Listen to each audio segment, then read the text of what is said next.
Everyone, zero vision আর মঞ্জুষা আবার চলে এসেছে বেশ কিছু গুরুত্বপূর্ণ খবর নিয়ে। চলুন দেখে নিই আজকের খবরগুলি কী কী। কৃষি আইন প্রত্যাহার ও বাতিলের দাবিতে তৃণমূলের প্রতিবাদ সভা।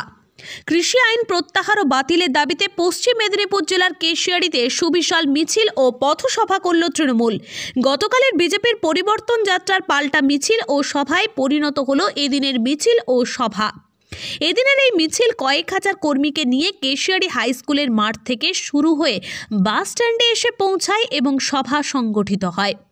এদিনের সভায় উপস্থিত ছিলেন রাজ্যের পঞ্চায়েত মন্ত্রী সুব্রত মুখোপাধ্যায়, তৃণমূলের ছাত্র পরিষদের প্রাক্তন সভানেত্রী জয়া দত্ত, জেলা তৃণমূলের সভাপতি অজিত মাইতি, জেলা আইএনটিটিইউসির সভাপতি নির্মল ঘোষ, কেশিয়াড়ির বিধায়ক পরেশ মুর্মু, যুব রাজ্য সম্পাদিকা কল্পনা সিট, ব্লক সভাপতি অশোক রাউত, সহ সভাপতি পবিত্র সিট, ফটিক রঞ্জন পাহাড়ি, মামনি মান্ডি সহ অনেকেই। পঞ্চায়েত মন্ত্রী সুব্রত মুখোপাধ্যায় তিনি বাংলায় গুজরাট বনাম বাংলার লড়াইয়ের কথা তুলে ধরেন। তার বক্তব্য, গুজরাট ছাড়া আর কেউ এখানে আসছে না। মমতা বন্দ্যোপাধ্যায়ের কাজ নিয়েও প্রশংসা করেছেন।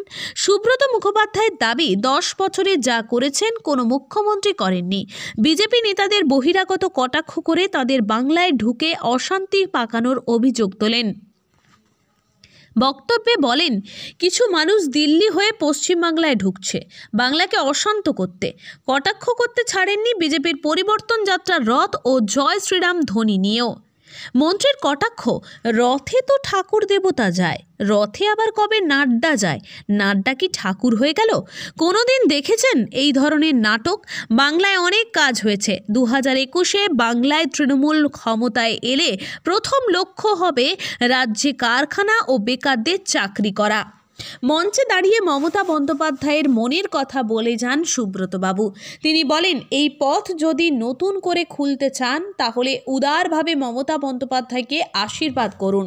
তাই নিজে তৃণমূলকে সমর্থন করুন আর পাশের লোককে সমর্থন করতে বলুন। এই কর্তব্যই হবে আমাদের জাতীয় কর্তব্য। বিজেপির সঙ্গে মানুষ নেই বলে কেশিয়াড়িতে বৃহস্পতিবার করে যাওয়া সভায় লোক হয়নি বলেও মন্তব্য করেন নেতৃত্বরা। বৃহস্পতিবারের সভায় ছিলেন বিজেপির রাজীব বন্দ্যোপাধ্যায়। তাকে বেঈমান বলে আখ্যা দেন তৃণমূলের জেলা সভাপতি অজিত মাইতি। তিনি বলেন, একটা বেঈমান এসে রথে চড়েছিল, তাই লোক হলো না, এর জন্য দুঃখ হয়। এদিনের সভায় কেশিয়াড়ির বিবদমান সব নেতৃত্বকে এক মঞ্চে দেখা যায়। পশ্চিম মেদিনীপুর থেকে শান্তনু পানের রিপোর্ট, জিরো ভিশন।